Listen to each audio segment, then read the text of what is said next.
welcome to DDOCast episode 533. I'm your host, Patrick. With me this week, we have returning to the show, Voodu from Sarlona. Welcome back. Thanks. Hey, everyone.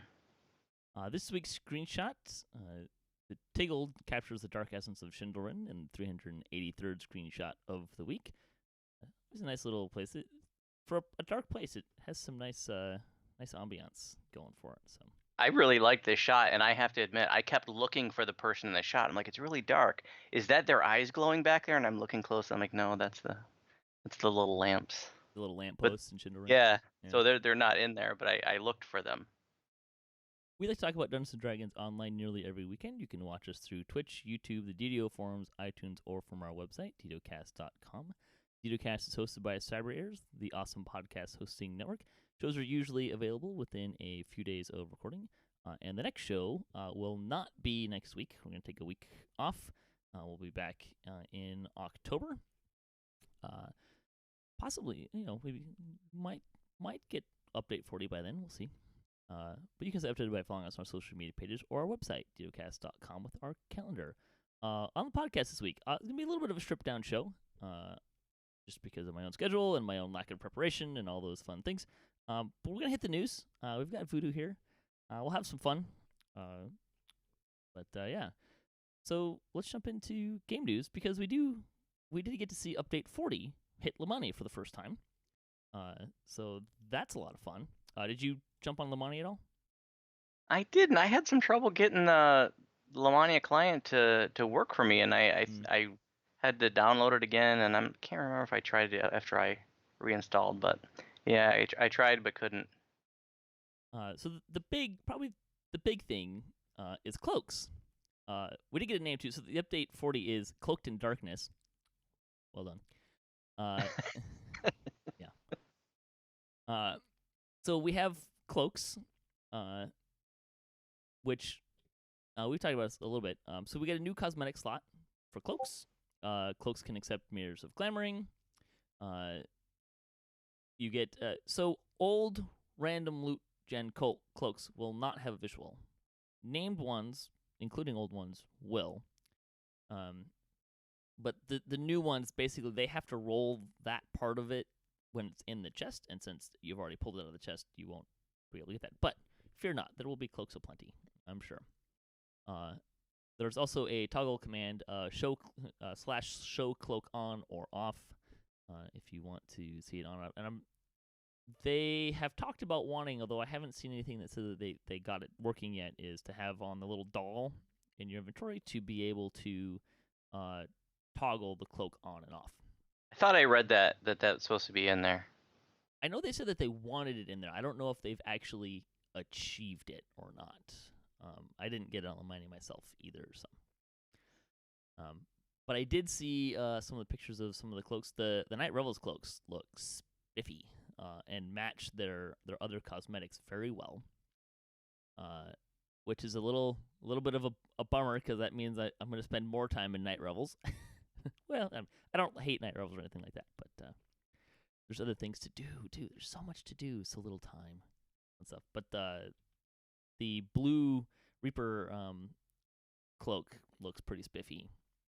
And I don't remember what the witch's outfit or something like that had a pretty good cloak as well. But yeah, the cloaks look pretty spiffy. Night Revels is coming back. So that was previewed. There's going to be some pretty significant changes, and we talked about this a little bit last week.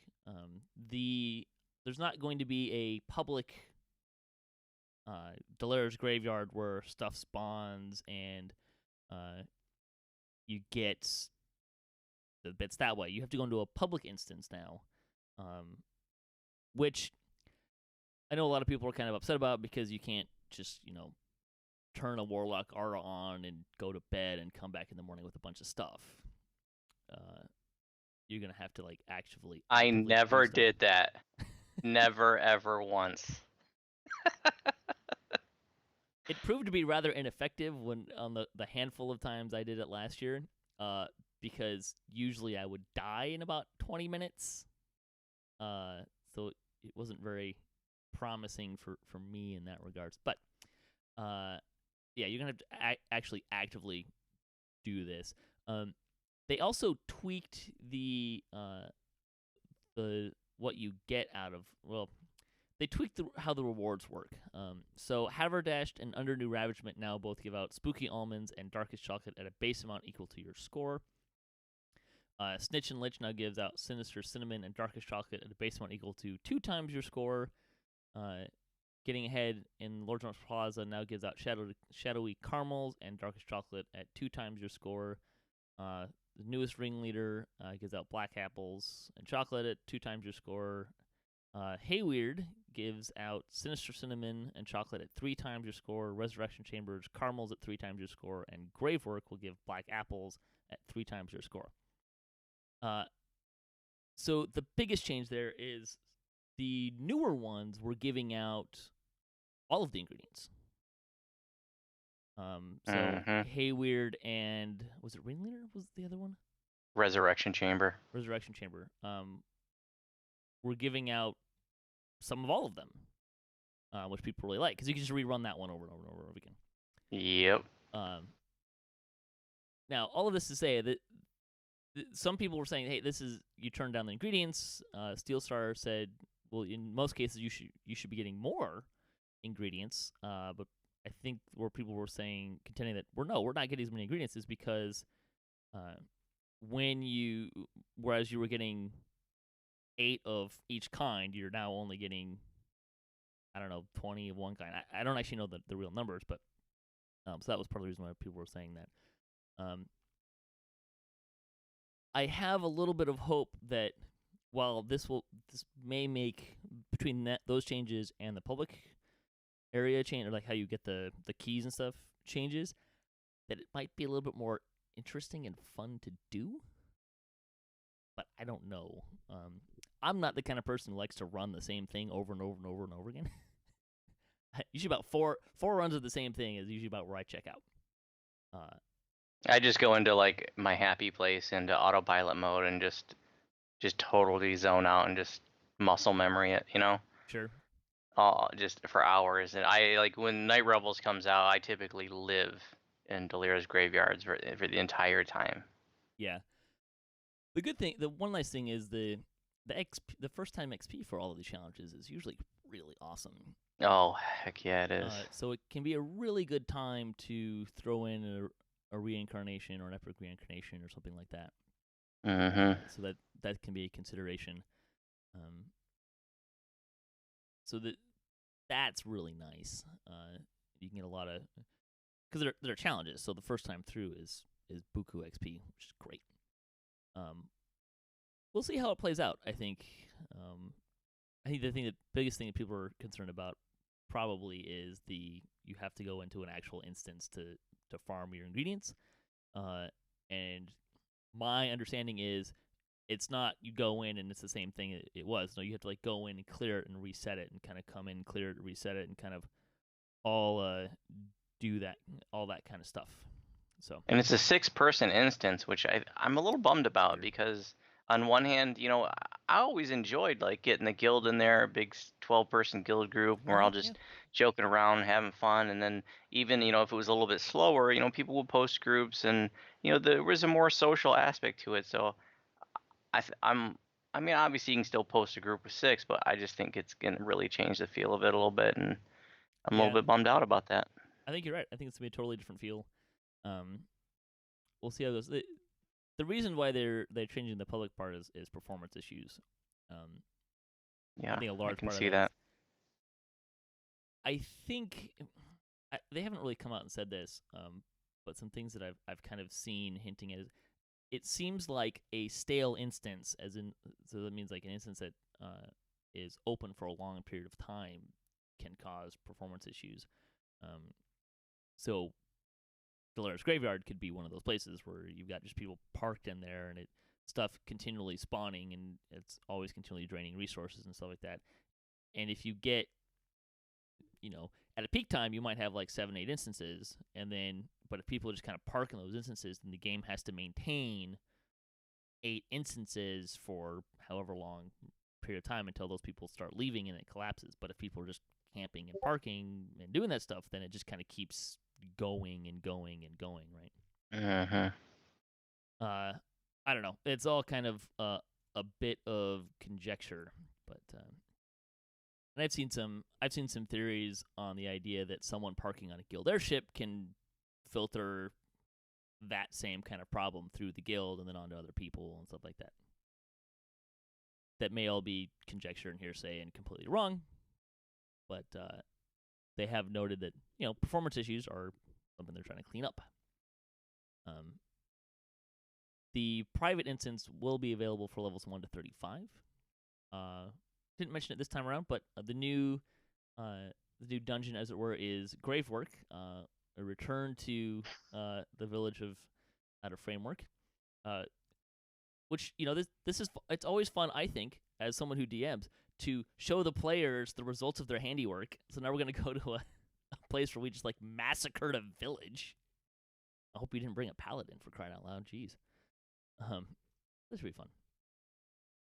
Wood elves. Wood elves have ancient roots in their with their culture originating near the same time as other elves. Hardier than other elves, many were raised in the most dangerous wilds, where a few others would go to date.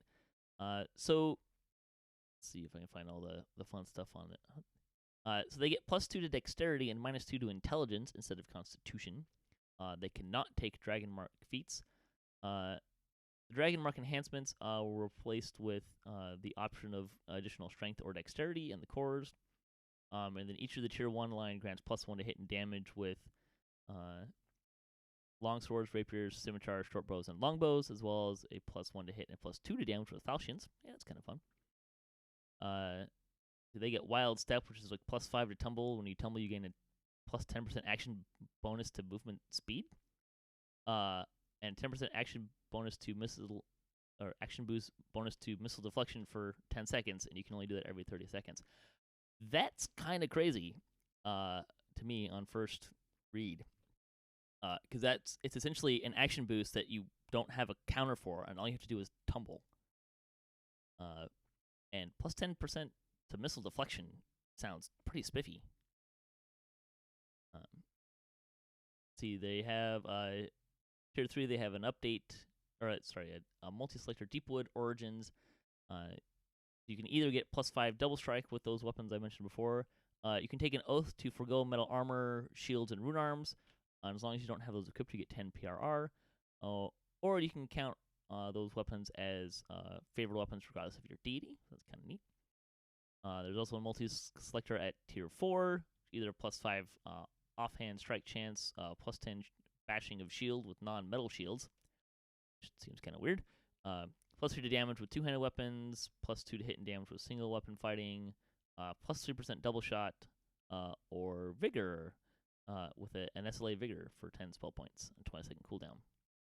So there's some kind of fun stuff there. That really makes me jealous that druids did not get a vigor SLA.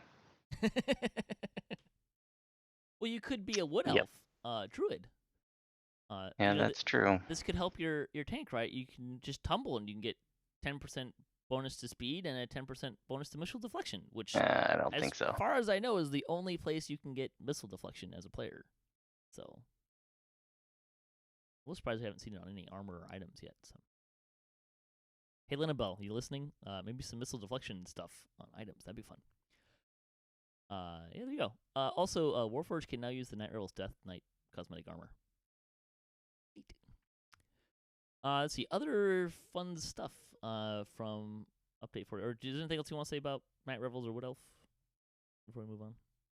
I think it's really cool that we're revisiting Eternity, the Spectral Dragon. Oh, yeah. So awesome. And Wood Elves, love that, it's more flavor. I think that's great. Bummed that it's not considered a separate race for purposes of past lives. Sure. But I'm happy that we got that there's some variation there, that there's some different flavor there. I kind of wonder if by not making it a quote separate race, how much that cuts down on their development time. Like if they can do a variant in a third of the time as it would take them to just make a new race, then I wonder if that's kind of what's behind some of that. Some other stuff, just to really quickly hit some of the highlights of these notes. We talked about this a little bit last week. Monked Unarmed Strike now gives +1 to attack with hand wraps instead of +0.5 weapon damage. Boo. I did note on when I was playing my Monk on Kasplat last week that the damage does seem to be a little higher compared to its level than some of my other characters. Although it still doesn't... Monk still doesn't feel overpowered, personally, but I might be doing something wrong. Favorite soul, hit point, and spell point feature now more reliably apply to their bonuses. That has more to do with dying than anything else, I think. I know one of my guildies, he'd die and he'd lose all his extra spell points. Yeah, and you'd have to turn it off and turn it back on to get the hit points. He was relogging. Something like that with relogging. Should ask him if it was working, if he was just toggling on and off would work. Well, is it a toggle? I thought it was just a feat. I don't think you can toggle it on and off. I think you have to log in and out. I see. I was thinking something else. Yeah, you're right. Frenzy Berserker's Crazy Strike can no longer be stacked multiple times. Falconry's Killer Instinct now properly only grants wisdom to hit rather than wisdom to hit and damage. They were giving you both of them the first tier. Oops. Let's see. Divine Crusader's Crusade now mentions melee and range damage rather than all damage. Epic Defensive Fighting's hit points no longer drop on death. Yay, thank you. Have you played much with the Epic Defensive Fighting feat? Not at all. It's because that's, they made it so that it's basically like for melees, and I don't have. I was curious if you were going to do it for your tank druid, like in a tanking mode. I'm on the players' council, and this went through many different iterations. And there, at one point in one of the versions of it, it seemed like it was probably going to be something that I was going to try to work in, but in the most latest version, just trying to work that many feats in, and then having my spells have 0 range to them, it's just not going to work. Yeah, that's fair. I was trying to a little private conversation with a couple of them, like, hey, that Bulwark of Defense feat? Maybe can we make that better and maybe tie that in or something?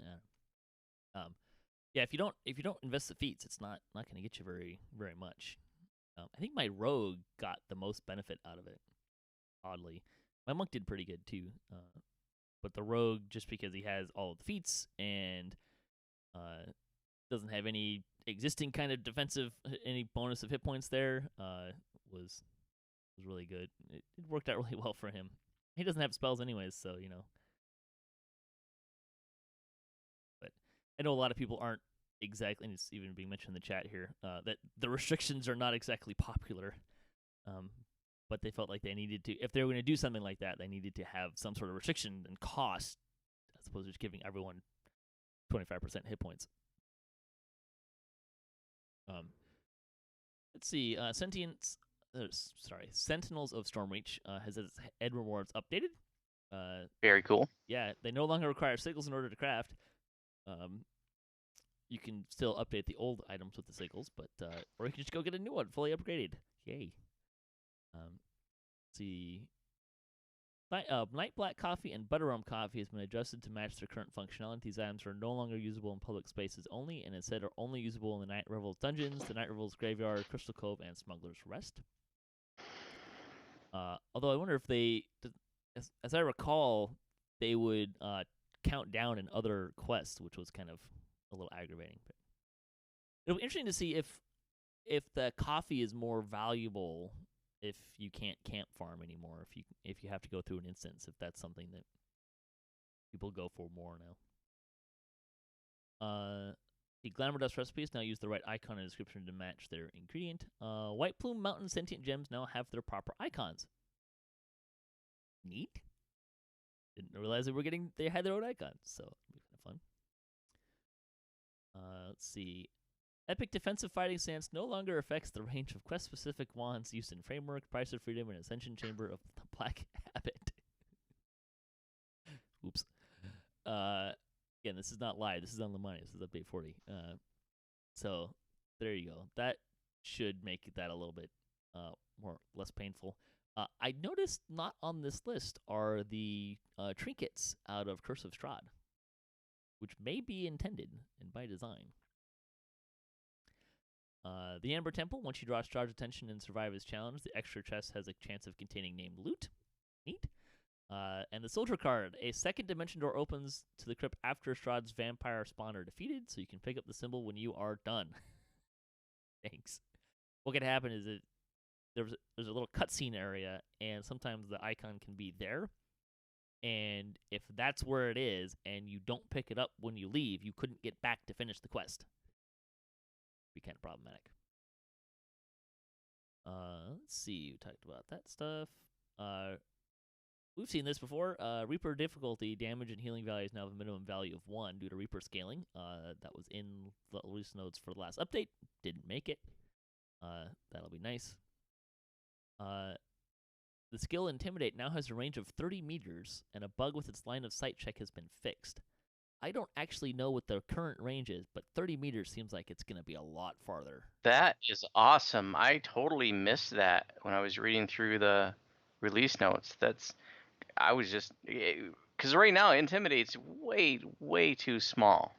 Yeah, it's like maybe 5 meters? Right. So that's a huge increase in size. I don't actually know.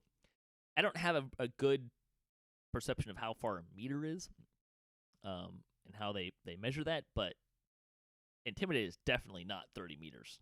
This is going to be way farther, which I'm kind of stoked about. Yeah, me too. See, Air Savant now quickly applies to Sonic spells, Shout, Greater Shout, Sonic Blast, and Sound Burst. This could be interesting. Players can now sort their characters on the character selection screen by using a small drop-down arrow. The options for sorting are A to Z, Z to A, the name, the class A to Z or Z to A, and then level, maximum to minimum or minimum to maximum, or last login. That's kind of interesting. I wonder if I'm going to have the same problem with do you know how they changed how the feats group? Mm-hmm. I've been hearing from a lot of people that, man, you have to, like, search for the feed again because you can't find it. Mm-hmm. Jack Aroma in the chat has a comment about the Intimidate, that it may not be all that great because you may get more stuff than you want. And that's a fair, I thought about that. It's a fair point. Yeah. I think for those of us who love Intimidate, like myself, I think we'll probably get used to the new area of effect and adjust our play to it. Yeah, it's a really good point, and it will make for some interesting play stuff. I think that I find more often that the range is too short than too far. Granted, the range is so short it's pretty hard to find it. But I think it will be more beneficial than less beneficial, but I think so too. That's a very good point. We will have to manage that. That's definitely going to be a thing. Really, I think that probably the only places that's really going to be a problem are going to be like instances where you need to keep mobs separated. So maybe like riding the storm out, some trash mobs there at the start, or the Strahd raid end fight and things like that. Might be problematic, but I think we'll be able to adjust to that. But if you're just questing and you're trying to gather up trash mobs, I'm gonna love it. Sure. That I can hit Intim and pull them all in the room. That's gonna be great. The following effects are now tagged to no longer display in the combat log. It's interesting. Although I kind of almost wish they maybe could make another log or something. But anyways, Warlock aura effects, Tavern regeneration, Public area regeneration, Archer's focus, Sign of the ethereal plane, Hiding in plain sight, Battle engineers charge tier effects, and Warlock auras. I think that's just to kind of clean it up and make it easier to find stuff. I don't. This is great. Yeah. And did you get like an advanced specialize only version of these notes, because I don't remember seeing this in what I saw. I don't know. I just copied and pasted. Behind the scenes, look, some of these I'm reading for the first time. I cruise through them and then I copy them here, and then I tend to take a closer look when I go through some of the stuff. So that's actually one that I didn't catch either the first time through. So I don't know. They're thinking it might cut down a little bit on the lagginess. I think that's great. And some of the stuff is ridiculous. It just sits there and procs over and over and over and over and over in your combat log, and you can't find anything else because it's scrolling up a mile a minute, and we don't need to see some of that stuff procking over and over and over and over. Sure. I love it. And Linda Bell has been hard at work fixing many small typos and tooltip errors. Those are kind of the highlights. We also got to first look at the new raid loot. Did you take a look at some of that stuff? Yeah, I like that caster ring, but those penalties on it are stupid.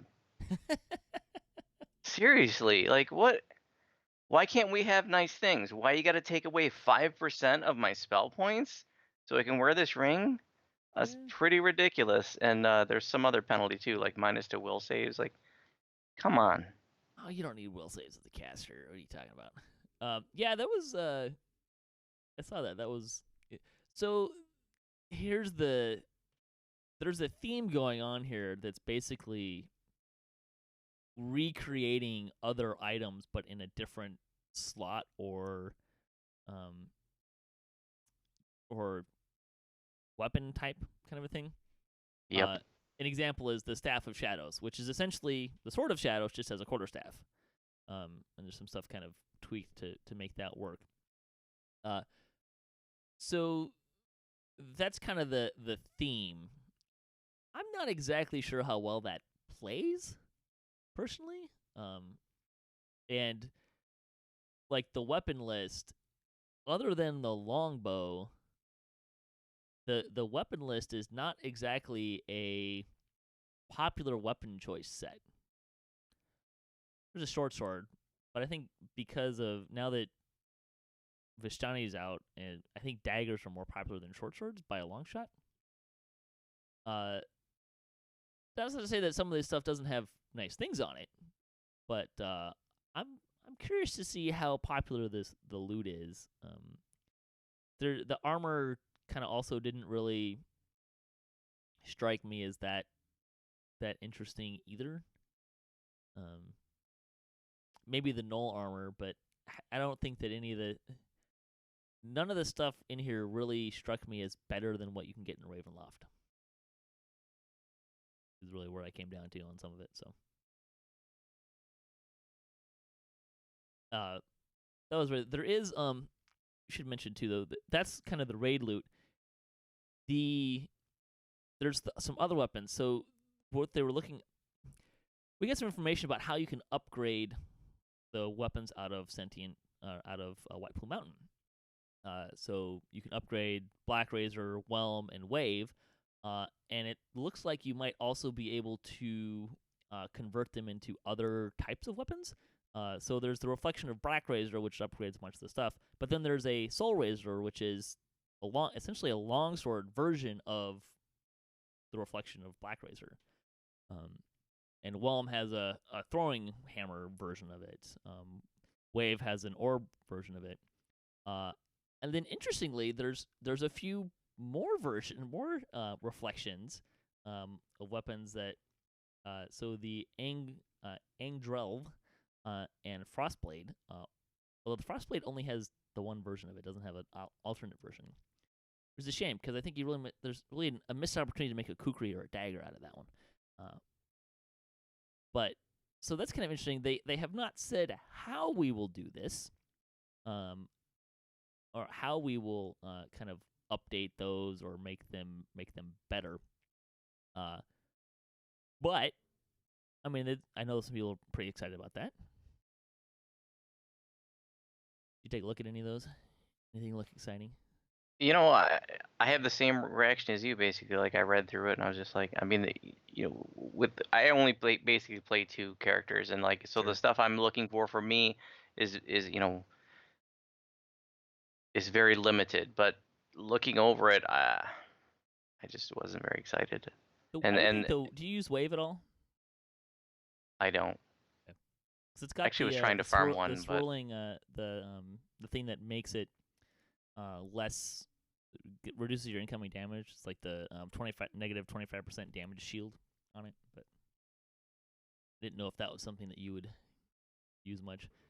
The wave might work for you as a druid because it does a lot of, I mean, ice, electric, and sonic stuff on it as well. So there's a lot of stuff going on there, but can see how that might not be up your alley either. But there you go. So we got to look at that. I did not see a list of the new Night Revels loot yet. I haven't seen that either. Yeah, just kind of hoping to see, but such as it is. But there you go. You excited about update 40? I am. I mean, I love Night Rebels. I love that they're adding a bunch of new things to it. I think that's great. I really like when they come out with their annual events and they add new things. And with Night Rebels, they've been giving it a lot of love every year, compared to something like the Midwinter Festival, where it's like hasn't changed in the last 5 years. Yeah. So, but yeah, I'm glad. I'm looking forward to Night Rebels, and I'm really looking forward to a new raid. You know, we're a raiding guild, love raiding, and you know, that first night a new raid comes out and you go in there with your guildies and you're trying to learn it together for the first time is just a really special moment for me and a lot of us, and so I'm really looking forward to that. Yeah, I really enjoy raiding as well, and I'm always a proponent of can raiding be more in there. My concern with the new raid, based on the loot, is that it's going to have a lifespan similar to Riding the Storm Out, which is not a really big lifespan, just because people aren't really interested in the loot as much. Yeah, that bums me out. I think they need to add more things that are kind of unique and special that, you know, you're going to want on every tune, and you know, like a Quiver of Alacrity, for example. You know, people are still trying to get that out of Heroic Abbot 10 years later. You know, stuff like that is going to be, you know, really neat. You know, maybe a spell absorption item that, you know, everybody's going to want, or whatever. You know, something that is going to have some universal long-term appeal.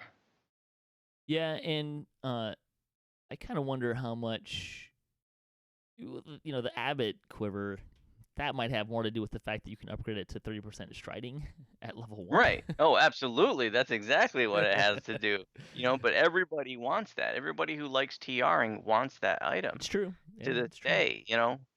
I mean, that's, you know, I think Abbott is such a perfect example of like it's a really old raid. It's like 10 plus years old, and half the loot is still really nice, if not awesome. Yeah, at its levels for sure.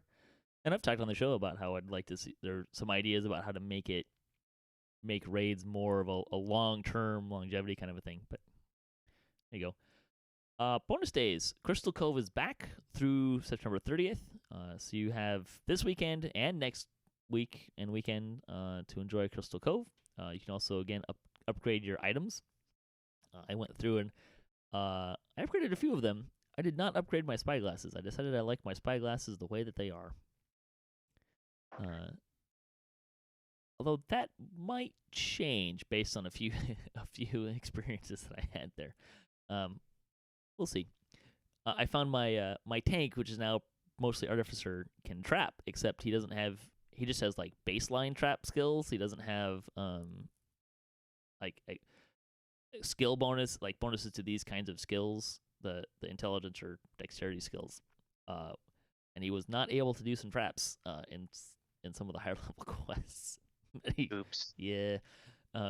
They've definitely pushed the numbers to expect you to have at least some of insightful bonus to skills or some of those exceptional stat skill bonuses that he just doesn't have. So let's see, store sales the week. So plus 20 Hearts of Wood are on sale through September 27th. If you've been waiting to get one of those, here's your chance. You can also get a boost, 25% off of Sovereign XP elixirs, Treasure Hunter elixirs, Greater Slayer boost, and long-lasting Supreme Ability potions. The weekly coupon code is Acid Resist for 5 lasting potions of Acid Resist 10. All right, let's talk about community news. The 301st Chronicle. Before we really get into that, I should mention we teased this last time. Because I didn't necessarily want to like just throw the cat out of the bag kind of a thing with it. But you can get for the 300th issue, if you figured out what they were trying to do, you could get a free Infernal Eyes cosmetic with the coupon code 300th issue. So 300th issue. So if you haven't gotten that yet, make sure you get that. I don't know how long it's going to last, but you'll probably get it earlier than later. It's one per account, so pick which server you want it on. And they are bound to account, so you can move them around. But if you don't have Infernal Eyes, here's your chance to get it. So the 301st screenshot of the week. The forum for week 3 of Best Screenshot of September is up, so they're doing that. Probably should be at least one more week after this. DDO Night is returning to DDO Stream. That's this Sunday at 7 p.m. Eastern Time. And again, just take the moment right now. Again, we're pushing this out to be weekly. So starting in October, there will be a DDO night or D&D night on DDO Stream. So that we're gonna play pen and paper DDO or D&D on using Fantasy Grounds that has helped sponsor this whole thing. We're gonna have a bunch of different groups, but 7 p.m. to 10 p.m. Eastern Time. I will be on the group that's playing this week, and then I'll also be DMing a group. So we're really looking forward to that. It's been a lot of fun. So we're really happy to be able to bring that, to expand that, and have it be a weekly thing and a regular thing as well. The comment, what's Yar the Pirate's biggest fear? Probably adventurers with explosives near his boat. I just got it. I thought like there was a word missing in that sentence, but apparently there's a pirate somewhere named Yar, which I don't know about. Irestone Inlet. I would think that his biggest fear would be that the letter Q and the letter S would gang up on R and eliminate it from the alphabet. There you go. And there'd be no R. My secondary thought would be swimming. That's why he's really upset that you blow up his ship. See, the guild for the week. Spellforce is a guild on Galana that's under new management and looking to expand its ranks. They're looking for active players to run endgame and Reaper contact. If you like group play, now's the time to join. Fansite news. Fridays in Ice hit episode 98 with Bachelor. Bard Life was with Doug Glendower. DDO Players News had episode 193. Mickey's Raids hit week 90. Streaming with Even is going to have some Shroud Palooza flagging for the next several weeks. They start Shroud Palooza in October.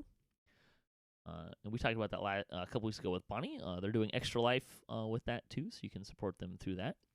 So that's a great thing that they're doing there. The Adventures on Galanda Inside the Magic Circle with Tone Station had an episode. We got a shout out for our episode last week. DDO Wiki Talk had episode 119. The Damsels of DDO ran White Plume Mountain, and DDO Sunday with Alex and Lynn had an episode as well. That might be a new group. I don't think I've seen that name before, so might be a new group. That's pretty great. And the weekly Wednesday lunchtime live stream, Cordovan previewed Update 40 on Lamannia. So if you want to see some stuff there, and stuff like that. The chat is asking, High Lord Pudding is asking, what's a pirate's favorite letter? R. No, you'd think it'd be R, but in fact it'd be the C. Oh. That's clever. DDOcast news. DDOcast Splat's back. We will be playing this week, and I don't think there's a week off. Maybe when we start getting around Thanksgiving stuff and holiday stuff, we'll kind of wear down. Again, there'll be no DDOcast next week. I'm gonna take the week off and go work instead of playing. Boo. And again, D&D Net and DDO Stream. So the second Sunday of the month will be the week that I am DMing, and then I'll also be in Evil Beaker's group, which is playing this Sunday, and then the first Sunday in October, which I will not be at. But yeah, again, just check out DDO Stream, twitch.tv/DDO Stream. Which is where all of the DDO Stream stuff. If you're not familiar with this, there's a bunch of groups. Most of the ones that we just read off in the community section, that's all groups that are streaming, generally on DDO Stream. So there's a lot of content there. There's a calendar on the forums, I think somewhere, probably on their Twitch page as well. But Sundays, 7 p.m. to 10 p.m. Eastern, we're going to be streaming us playing D&D. It's going to be awesome and fun and exciting. All right. With that, we'll close out the show. Maybe before we do, what do you got going on your channel and stuff that you're doing? Well, I have 2 channels now. Oh my I goodness! actually started live streaming on Twitch. The channel is Voodu Spice, one word, and we have been streaming basically every day, which has been tons of fun. I'm not on any kind of schedule, so we just flip it on when we're running, and sometimes we live stream for a couple hours, and sometimes it's for 6 or 8 hours. So that's been awesome. And then on my YouTube channel, I am hoping maybe in about 2 weeks to debut my next series, which will be a sequel to an older series that I did. Ooh, tease. Yep. All right, so thanks for listening to the show, and thanks to Voodu for joining me, and to all the folks that are contributing to DDOCast, and also to Standing Stone Games and the Wizards of the Coast, and to Cyber Ears for hosting the podcast. If you'd like to support the show, you can visit our website, DDOCast.com, or you can support us on Patreon. If you have a DDO-themed webpage, or you Twitch DDO and you'd like to be featured on our website, email us at DDOcast@gmail.com. You can hit us up at DDOcast.com for show notes, MP3s, our calendar, previous shows, and other fun stuff. If you would like to be a part of the show, if you have a comment on this episode, a question you'd like to hear us answer, or a topic you'd like to hear us discuss, my topic, just a really quick note, producer's note here, that my topic selection is dwindling. So I could use a few more ideas for topics, so send those along. Or if you just want to say hi, you can leave a comment, or you can email us at DDOcast@gmail.com. Let's see, our closing tip for the week comes from Qualler on Kyber. Always remember you're playing a game for the fun of it. Always a good, healthy reminder. And don't forget, you can find us on social media and follow us for latest cast updates at DDOcast on Twitter. So until next time, may all your attack rolls be crits, all your chest level appropriate, have fun, and don't forget to gather for buffs.